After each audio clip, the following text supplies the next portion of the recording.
J'arrivais le matin et je passais la journée à côté de Christian Dior sans beaucoup parler. Il surexcitait l'imagination, il faisait pleinement confiance. J'avais une idée, je la dessinais, je lui montrais l'esquisse. Comme je ne suis pas bavard, je préférais cela. J'avais pris une immense importance chez Dior.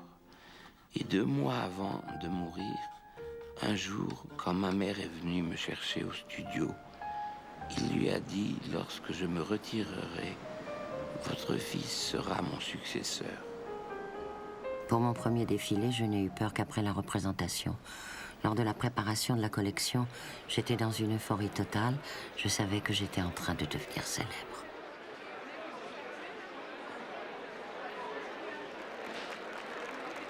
C'est dur d'avoir du succès à 20 ans. Ça vous prive de beaucoup de choses. Marie-Dominique Lelièvre, bonsoir. Nous allons voir l'extrait d'un documentaire, Yves Saint-Laurent, Tout terriblement, un très joli titre, de Jérôme de Missols. Alors, Yves Saint-Laurent est mort le 1er août 2008 et il avait 72 ans. Il était considéré comme l'un des plus grands couturiers français, peut-être le plus grand. Et c'était un personnage, on peut dire, pour le moins complexe, qui était à la fois un homme public, et très secret. Il avait sa part de génie et sa part d'ombre. En fait, en gros, il était taillé pour la légende. Et vous avez publié Yves Saint-Laurent, Mauvais garçon, chez Flammarion, dont on va parler. Alors, première question, parce que c'est une première surprise, c'est qu'on peut dire que Yves Saint-Laurent, c'est un petit pied noir d'Oran, né en Algérie, en même temps que le Front populaire. C'est un portrait étrange, ça, non ? Oui, d'ailleurs, lui n'aimait pas l'expression pied noir. Mais en effet, il est né à Oran en 1936 d'une famille de Français qui avait émigré en Algérie en 1870, lors de la guerre de 70. Donc son arrière-grand-père, son grand-père, son père étaient tous nés en Algérie. Et sa famille, d'ailleurs, va être plutôt impliquée dans la mouvance Algérie française, ce qui, au moment de l'indépendance algérienne, va provoquer l'éclatement de la famille. C'est ça que Saint-Laurent, lui, il a quitté l'Algérie auparavant. Il a quitté finalement au début de la guerre d'Algérie, mais lui-même était sympathisant de l'OAS et en tout cas partisan d'une Algérie française. Et sa famille a été même très ardemment partisane de l'OAS, puisque la maison natale de Saint-Laurent, la maison de la rue Stora, servait de QG à l'OAS. Ils avaient la clé du garage en fait et on pouvait y tenir des réunions secrètes. Alors, ce qui est étonnant aussi, c'est que sa carrière, on va dire presque sa vocation, elle est d'un concours qu'il a réussi. Ça paraît, aujourd'hui, on n'imagine pas ça. En fait, il lisait les journaux français. Avant de débarquer à Paris, ayant gagné ce concours du syndicat de la laine, il n'était jamais venu en France, Yves Saint-Laurent. Un jour, il a découpé une petite annonce dans Paris Match. Il a concouru, il a envoyé des dessins, il était très fort en dessin et il a gagné. Il a gagné en même temps que lui, il a gagné le premier prix. Et le second prix, c'était Karl Lagerfeld. Ouais, c'est quand même assez extraordinaire. Alors, son entrée chez Dior, très jeune, très jeune.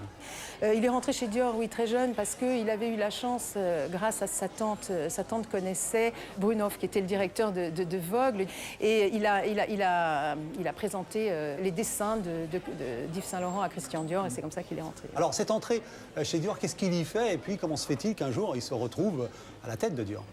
Chez Dior, il était simple dessinateur, mais dans l'équipe de dessinateurs, c'était, disons, le plus talentueux, c'est celui qui dessinait le mieux. Donc, il s'était fait remarquer. Alors, bon, un jour, la famille Dior subit le décès de son patron et il devient presque logiquement comme si c'était une transmission de père à fils. En effet, il est devenu donc à 20 ans, 21 ans, le numéro 1 chez Dior. C'est aussi parce que l'époque s'y prêtait. C'est à la veille des années 60 et la France, c'est l'après-guerre. Elle a besoin de chair fraîche, elle a besoin de gens jeunes et on promeut toute une série de gens très jeunes.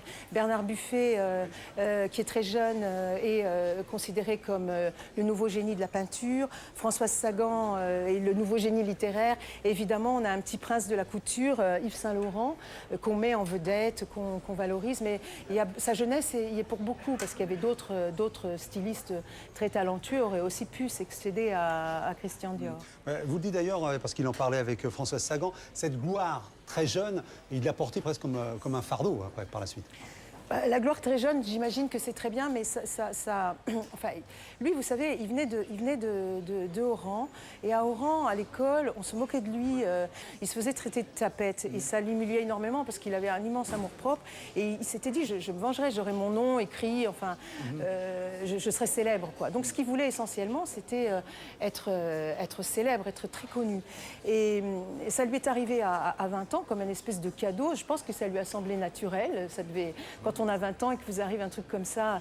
Et par la suite, comme pour Sagan, c'est très lourd à porter parce qu'à chaque collection, comme elle, à chaque publication de roman, on attendait qu'elle fasse des exploits. On attendait qu'elle ait fait un roman extraordinaire et lui, une collection fabuleuse. En plus, lui, ça a été d'abord 2 fois, puis 4 fois par an avec les collections de prêt-à-porter qu'il fallait étonner. Ça, c'est très lourd. Oui, ça a été très lourd. Mais alors, pour revenir, vous disiez, c'était un garçon efféminé, mais il était homosexuel. Il a eu ses premières expériences homosexuelles à 15 ans avec les jeunes gens du pays. Oui, alors on est en pleine guerre d'Algérie, comme je vous le dis, et dans une société qui est très sectaire. Il y a la société européenne d'un côté et ce qu'on appelle la ville arabe où vivent les Algériens.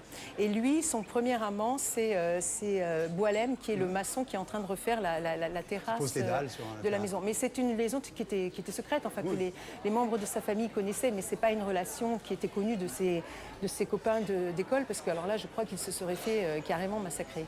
Alors il arrive quelque chose de singulier, mais qui était le fait des jeunes gens de cette époque-là, c'est qu'il est appelé sous les drapeaux, comme on disait. Et à cette époque-là, ça voulait dire aller combattre en Algérie. Et il va faire tout ce qu'il faut, et vous le racontez, pour ne pas partir. Là, ça a été la première grande baffe de son existence parce que, en fait, chez Dior, on a commencé à trouver qu'il prenait trop de place. En particulier, le type de collection qu'il faisait ne convenait pas à Boussac. Et Saint-Laurent, qui était le propriétaire de l'Empire Dior, en fait, il s'est un peu débarrassé de lui, non pas en l'envoyant faire la guerre, parce qu'il ne pouvait pas l'envoyer, mais en revanche, en ne s'y opposant pas, parce que ses relations lui auraient permis d'empêcher le départ de Saint-Laurent. Et bon, Saint-Laurent a été appelé, je crois que c'était d'abord au fort de Vincennes. Il a fait une dépression, il est tombé malade, il a été hospitalisé. Et quand il est sorti, il avait perdu son job. Alors comment il rebondit, justement ? Mais là, il a beaucoup de chance, Yves Saint-Laurent, parce que toute sa vie, il a eu des gens qui l'ont aidé, qui l'ont protégé, qui se sont, disons, qui lui ont permis de compenser ses failles et ses fragilités. Et parmi ces personnes, Victoire, le mannequin de Dior, qui a décidé de le suivre et dont le mari était Roger Théron, le patron de Paris Match. Et il avait aussi à ses côtés Pierre Berger, dont il avait fait rencontre extrêmement importante pour lui. Pierre Berger, qui était tombé amoureux de lui et dont il était tombé amoureux et avec lequel il a décidé de créer sa maison de couture.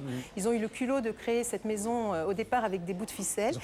Non, il n'avait rien. Et avec le soutien de Paris Match, ils ont réussi à monter un premier bluff qui était faire croire que la maison existait en fait. Alors il y a eu de très belles pages, des photos qui sont assez fameuses où l'on voit Yves Saint-Laurent la nuit en train de dessiner sa collection. Puis à côté, il y a Victoire avec un gros téléphone en bakélite qui fait semblant de répondre aux nombreux appels alors que le téléphone ne sonnait jamais.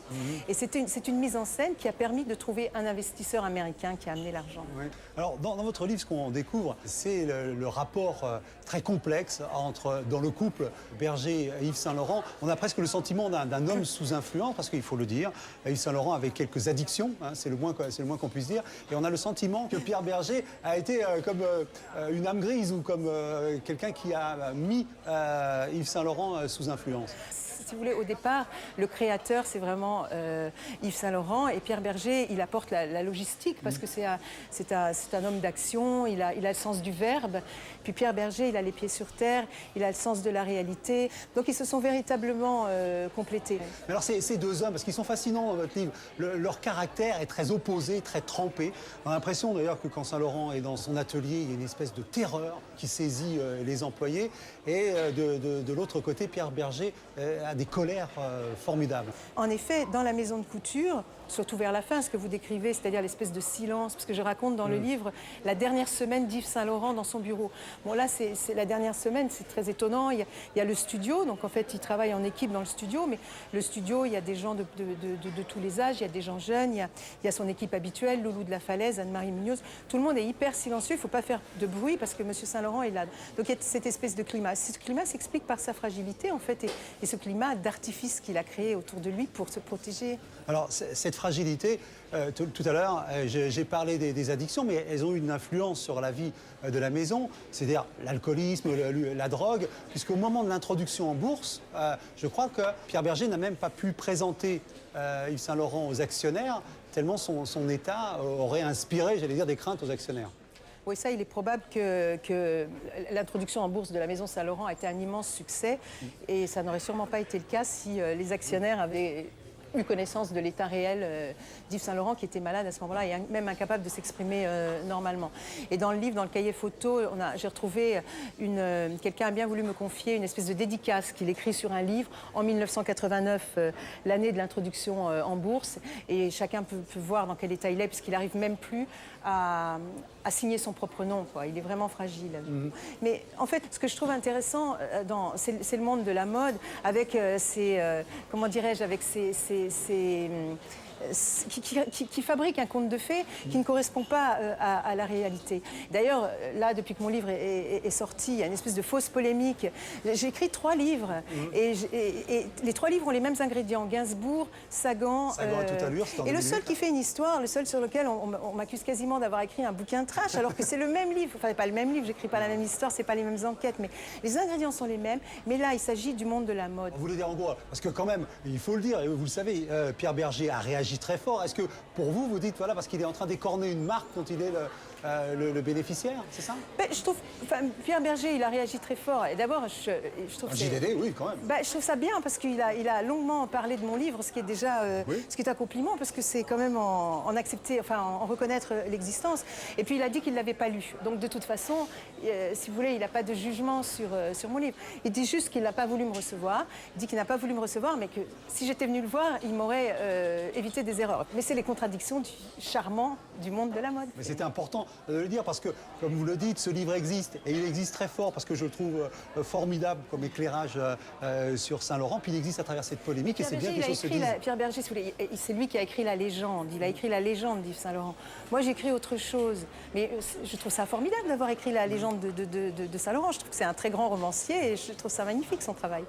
Voilà, on parlait avec vous, Marie-Dominique Lelève, de Saint-Laurent, mauvais garçon chez Flammarion. Et j'espère que tout le monde a compris que j'en conseillais fortement la lecture. Merci encore.